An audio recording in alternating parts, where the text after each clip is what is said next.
যখনই সন্ধে হয় তখনই মা কালীর ভয় এসে জমাট বাঁধে এখানে। কালী পূজার রাতে এই কালীর পূজা হয় না, দেবী বসে সাপের উপরে।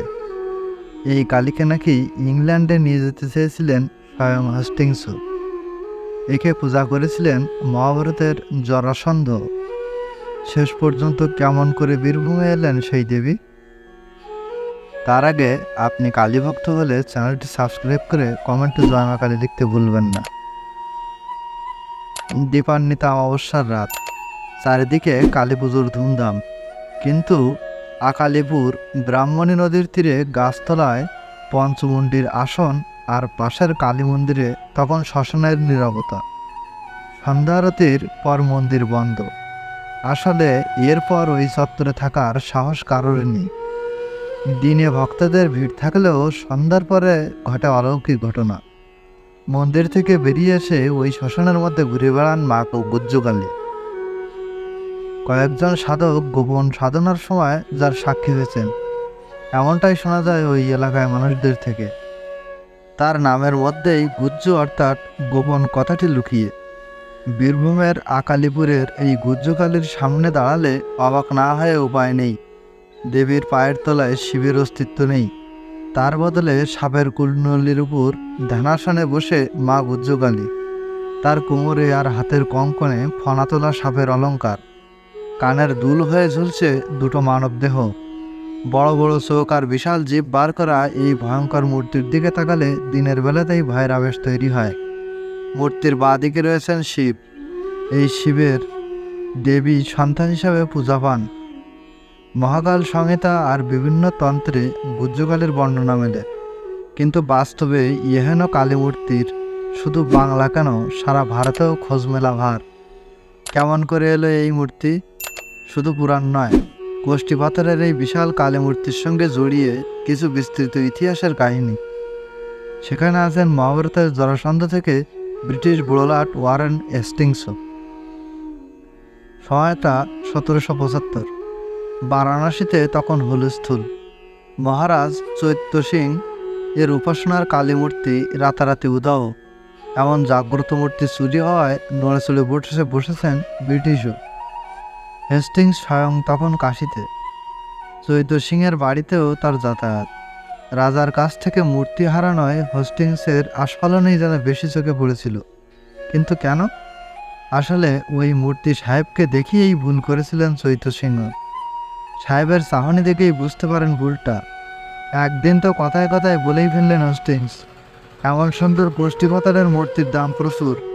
ভারতের একটা এদো জায়গায় এসব পড়ে থাকার থেকে ব্রিটিশ মিউজিয়ামে থাকলেই এর প্রকৃত সম্মান করা হবে। ব্যাপারটা বুঝতে বাকি রইল না চৈত্য সিংয়ের। ইংরেজদের সাহায্যে ক্ষমতায় এসেছিলেন তিনি, তাই ইংরেজদের ইচ্ছা মানে তার কাছে আদেশ। কিন্তু তাই বলে নিজের ইষ্ট দেবতাকে তাদের হাতে তুলে দেওয়া, এদিকে বাধা দেওয়ার রাস্তাও নেই। তাই বিশ্বস্ত কিছু অনুসারকে দিয়ে এক রাতে বাড়ি থেকে সরিয়ে দশাশ্বমেধ ঘাটের কাছে গঙ্গার মধ্যে মূর্তি লুকিয়ে রাখেন তিনি। রটিয়ে দেন মূর্তি চুরির কথা। অনেক খুঁজেও মূর্তির হদিশ মেলে না। ব্যাপারটা ধীরে ধীরে থিতিয়ে যায়। কিন্তু সেই কালী মূর্তি তখন জলের তলা থেকেই অন্য এক কাহিনীর সূচনা করে ফেলেছে, যার কেন্দ্র বীরভূমের ভদ্রপুর গ্রাম। এই গ্রামেই জন্ম মহারাজা নন্দকুমারের। প্রথমে মুঘল ও পরে ব্রিটিশদের দেওয়ান হয়ে তার দেড়জোড়া খ্যাতি। তিনিই স্বপ্ন দেখলেন মা গুজ্জকালীকে। বারাণসীর গঙ্গায় পড়ে রয়েছেন মা, তাকে নিজের গ্রামে এনে প্রতিষ্ঠা করার নির্দেশ দিলেন মা নিজে। তখন বারাণসীতে রয়েছে নন্দকুমারের কাকা রঘুনাথ। তার সূত্রে তিনি হাজির হলেন চৈত্য সিংহের কাছে। মাকে পুজো করতে না পেরে এমনিতেই মর্মে মরছিলেন চৈত্য সিংহ। বছর কয়েক আগে রানী অহল্যাবাইয়ের থেকে উপহার পেয়েছিলেন এই গুজ্জকালীর মূর্তি। সেখানেও এক স্বপ্নাদেশের কাহিনী। তবে এবার কালী নয়, অহল্যাবাইকে স্বপ্ন দিয়েছিলেন বাবা ভোলানাথ। মাটির নিচ থেকে তার লিঙ্গ উদ্ধার করার কথা বললেন তিনি। সেই লিঙ্গ খুঁজতে গিয়ে মাটি খুঁড়তে উঠে আসে এই কালী মূর্তি। কালী উপাসক চৈত্য সিংহকে যা উপহার দেওয়া হয়। অনেকের মতে এই মূর্তির প্রথম পূজারী ছিলেন মহাভারতের জরাসন্ধ। ভীমের হাতে মৃত্যুর পর তার পাতালের মন্দির চাপা পড়ে যায়। সেই মূর্তি নাকি উদ্ধার করেছিলেন অহল্যাবাই। যাই হোক, এই মূর্তি গঙ্গার নিচে থাকার বদলে নন্দকুমারের হাতে পূজা হবে। এটাই জানতে পেরে খুশি মনে মূর্তি উদ্ধার করে নৌকায় পাঠানোর ব্যবস্থা করলেন চৈতসিংহ। কারণ স্থলপথে ব্রিটিশ পুলিশের ভয়। যে মূর্তি হেস্টিংসের নজর পড়েছে তার খোঁজ একবার পাওয়া গেলে আর রক্ষা নেই। আর নন্দকুমারের সঙ্গে তখন হেস্টিংসের মামলা চলছে কোর্টে। এর মধ্যেই গঙ্গা থেকে নদীপথে ব্রাহ্মণী নদীর তীরে জঙ্গল ঘেরা এক শ্মশানে এসে হাজির হলেন নন্দকুমার। প্রথমে গাছতলায় এক পঞ্চমুণ্ডির আসন প্রতিষ্ঠা করা হলো গুজ্জকালীকে। তার পাশেই গোপনে শুরু হলো মন্দির নির্মাণ। ইতিমধ্যে হয়ে গেল চরম সর্বনাশ। হেস্টিংসের ষড়যন্ত্রে ওই মামলার ফাঁসি হলো নন্দকুমারের।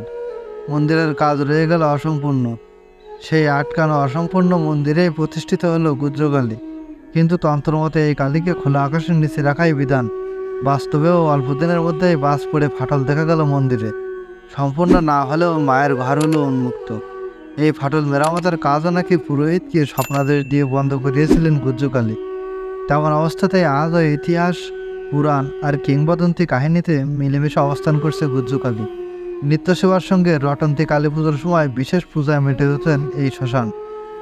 বিজ্ঞানের যুক্তি যাই বলো, কালী পুজোর রাতে এই কালীকে পূজা করার সাহস আজও কেউ দেখাতে পারেনি।